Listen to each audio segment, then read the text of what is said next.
है बूढ़ा टूढ़ा, का कहत रहे हो तू? तहार बेटवा हीरा है, हीरा हीरा नहीं जीरा है, जीरा।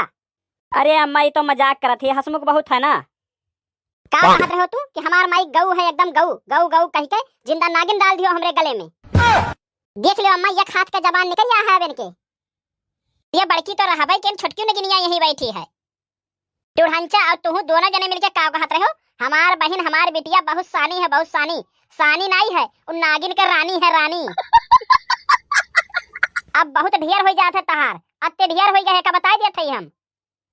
का कहियो टूढ़ंचो, हम बता दिए थे यह घर में रहे खा तो जैसा हम कहब तैसे करे पड़ी, और नहीं तो बाहर का रास्ता दिखा तो उठाओ और चली जाओ।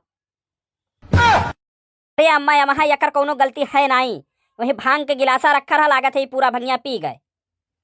लड़का हमरे सामने से दूर चला जाए ना तो अब्बा इनके कुल भांग का नशा उतर जाए का बता दिया था। चल चल भाग यहाँ से, जा अपने कमरा में जा।